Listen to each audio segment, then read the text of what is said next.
I'm asking the bigger question of who am I? Who am I really? My answer is I am God's child. I am that which is born of all that is. I am, as Pierre de Chardin said, a spiritual being having a human experience, come trailing the breath of the ancestors yet, but trailing the breath of the angels, and understanding that because I am connected to the source of all that is possible for me. And what do I want? I don't want to just be successful in the world. I don't want to just make a mark or have a legacy. The answer to that question for me is I want to fulfill the highest, truest expression of myself as a human being. I want to fulfill the promise that the Creator dreamed when he dreamed the cells that made up me. What do I want? You must have some kind of vision for your life. Even if you don't know the plan, you have to have a direction in which you choose to go. I never was the kind of woman who liked to get in a car and just go for a ride. You want to be in the driver's seat of your own life, because if you're not, life will drive you. Knowing who you really are in this space and time that we embody. That's number one. What do you want? Who are you? Number two, you must find a way to serve. Martin Luther King said that not everybody can be famous, but everybody can be great, because greatness is determined by service. Now, we live in a world where everybody wants to be famous and where we admire people for just being famous. We think being known brings us value. The truth is, all of that will fade in time. Service and the significance that you bring to your service is that which is lasting. So to be able to, whatever your occupation or job or talent or gift is, our honorees today getting doctorate degrees, to apparently opposite fields, HIV and AIDS and the spoken word. But what they have in common is service, using the spoken word in service to community in the world, using your knowledge and information about HIV and AIDS and medicine in service to the world. And if you look at all the most successful people in the world, whether they know it or not, they have that paradigm of service. Service through medicine, service through art. Using whatever it is you produce, your product, as a way of giving back to the world. When you shift the paradigm of whatever it is you choose to do to service, and you bring significance to that, success will, I promise you, follow you. Be excellent. Let excellence be your brand. Everybody talks about building a brand. I never even knew what that was.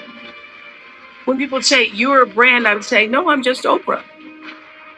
What I recognize now is that my choice to, in every way, in every example, in every experience, to do the right thing and the excellent thing is what has created the brand. Years ago, I did an ad for Revlon for an ad they were doing called Unforgettable Women. And what I know is that when you are excellent, you become unforgettable. People remember you. You stand out. Regardless of what it is, you become an unforgettable woman. And that is what we all want. We want to be unforgettable and not forgettable. So doing the right thing, even when nobody knows you're doing the right thing, will always bring the right thing to you. I promise you that. Why? Because the third law of motion is always at work. For every action, there's an equal and opposite reaction. That is so true in all of our lives. Everything you even try to do to me, already done to you. So you don't have to worry about revenge or getting back at somebody, making sure they pay. You just have to do the right thing, and the right thing will follow you, even when people don't support it. I remember many times on my show. There are many shows y'all never saw. And the reason you didn't see them is because I got the last vote. The most important thing I have come to know in doing the right thing and making the right choices is understanding what we talked about yesterday. All of you leaving here have the potential for enormous success. There's a price that comes with that. People don't always like you, and they're not always happy for you. And if you surround yourself with people who are not accustomed to your success, they become fearful. They become scared because you are reflecting back something to them that they don't recognize. People who want the best for you want you to be your best. So my greatest advice to you is to surround yourself with people who are going to fill your cup until your cup runneth over.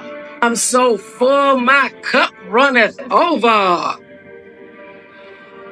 And to know that once your cup runneth over, you cannot spend your life with your gallon-size offerings, offering them to pint-sized people. You have got to surround yourself with gallon-sized people who can hang in the same company with you so that you're not offering your gallons to those little pints out there who can't hold it anyway. The biggest choices begin and end with you, your internal big questions. Who do I want to be in the world?